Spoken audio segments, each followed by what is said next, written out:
ये है कि एक समय से ज़्यादा आप स्ट्रेट ऑफ हॉर्मुज के नाम पे ब्लैकमेल कर नहीं सकते हैं, ताकि दुनिया फिर वैकल्पिक रास्ते तलाश लेगी तो हमेशा के लिए आपकी अर्थव्यवस्था चौपट हो जाएगी। ये भी एक लॉन्ग टर्म का सवाल उठता है।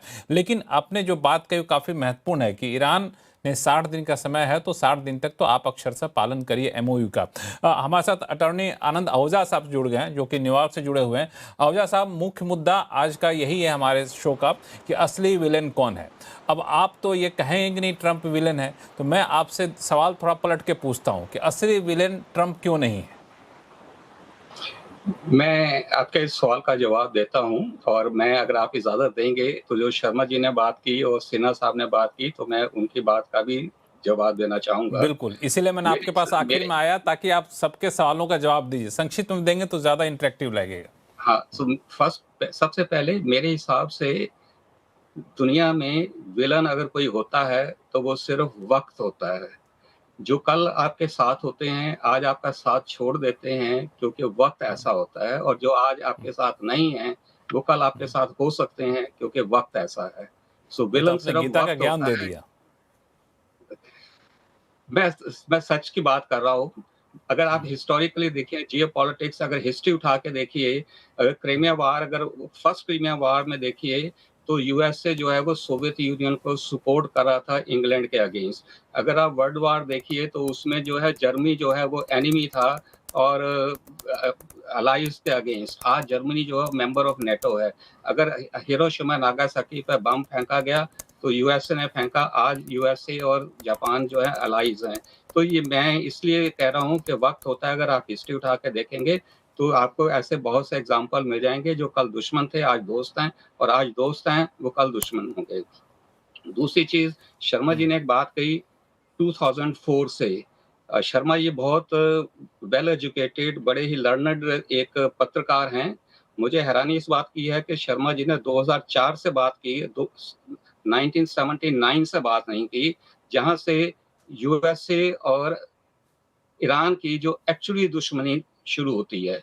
1979 में जब अमेरिकन्स को हॉस्टेज बना लिया जाता है और डेथ टू अमेरिका एक मुद्दा बन जाता है ईरान का, तो 47-49 इयर्स के अंदर ईरान इसको लेके आगे चलता है और जितनी भी उनकी मिसाइल्स हैं, उस पे लिखा जाता है डेथ टू अमेरिका।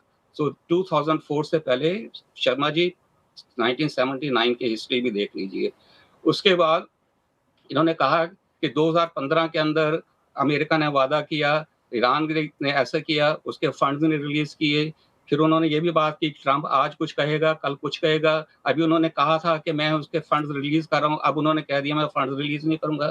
तो मुझे शर्मा जी से एक सवाल पूछना है कि अगर आज ईरान ने वो सीज़ फायर को वायलेट किया है, तो ट्रम्प को फिर भी पैसे रिलीज़ कर देने चाहिए ईरान को, क्योंकि मैंने वादा किया था। आपको $300 बिलियन का किया था, आप लीजिए, कोई बात नहीं। आपने अगर उसको उल्लंघन किया है, कोई फ़र्क नहीं पड़ता है क्योंकि मैंने वादा किया है। अरे, वक़्त के हिसाब से आपको अपनी स्ट्रैटेजिक पोज़ीशन को बदलना पड़ता है। इतना तो वो सभी समझते हैं। सिन्हा साहब ने बात की हिस्ट्री की 1956, मैं उससे पीछे जाऊँगा अगर, तो आप देखिएगा कि 1948 से जब से इज़राइल को इंडिपेंडेंस मिली है, उसके बाद से तो ये मिडल ईस्टर्न की प्रॉब्लम्स काफ़ी बढ़ती गई।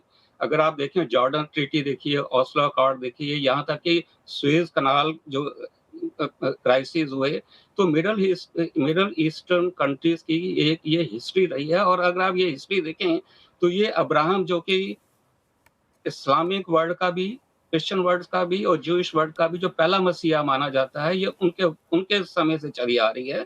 जबकि हेगर के बेटे इश्माइल जो कि बड़ा बेटा था अब्राहम का, उसको गद्दी ना देके उन्होंने अपने सारा के बेटे आइज़क को गद्दी दी और तब से ये इनकी आपस में लड़ाई चलती आई। एक जो है वो वर्ल्ड बन गया अरब वर्ल्ड जो कि हेगर के बच्चे इश्माइल से थे और दूसरा बन गया वर्ल्ड ज्यूइश वर्ल्ड। तो ये जो लड़ाई चली आ रही है उस वक़्त से चली आ रही है और अगर आप इसका कहें कि सॉल्यूशन जो है आज सिर्फ़ बैठ के हो जाएगा, कुछ बातों को लेके कुछ मेमोरेंडम ऑफ अंडरस्टैंडिंग को लेके हो जाएगा, तो ये पॉसिबल होने वाला नहीं है। और मैं नहीं, इसमें एक एक चीज़ और भी आ ठीक है। जाती है, एक चीज़ और भी आ जाती है कि ये एक जियोपॉलिटिक्स का ही मुद्दा नहीं है।